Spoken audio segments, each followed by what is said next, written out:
croit toujours qu'il reste un lendemain, un appel, une explication, quelque chose.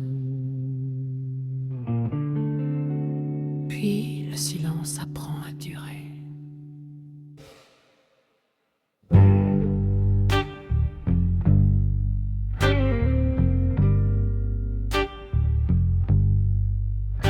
C'est un vide qui ne porte pas de nom.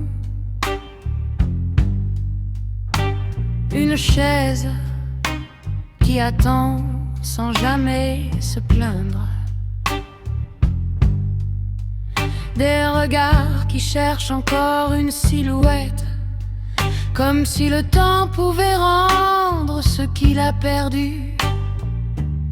Tu es parti sans une phrase, sans laisser une trace à suivre. Comme si l'amour pouvait supporter l'absence, sans réponse. Les jours continuent, mais les horloges ne savent plus compter.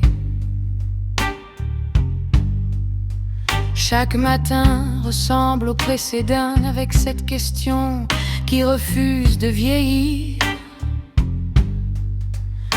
Ce n'est pas seulement manquer quelqu'un, c'est vivre avec un livre dont les dernières pages ont été arrachées. Disparaître volontairement, ce n'est pas emporter seulement son propre souffle,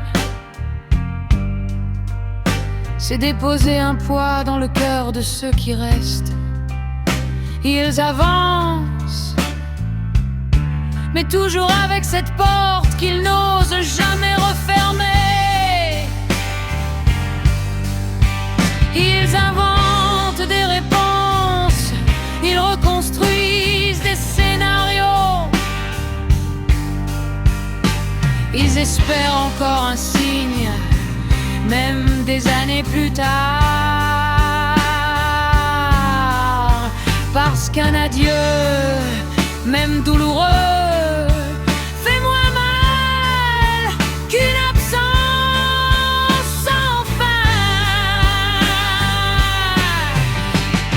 Je pense aux mères qui gardent une lumière allumée, aux pères qui regardent la route comme si un visage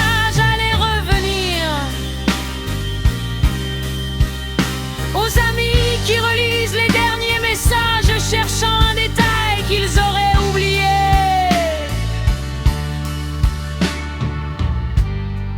Personne ne mérite ce vertige quotidien. Personne ne devrait apprendre à aimer une énigme.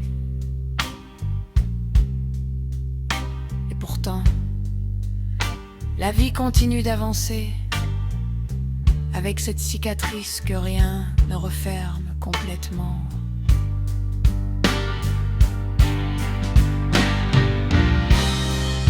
Si un seul mot avait été laissé, la douleur aurait peut-être trouvé un rivage. Mais le silence, lui,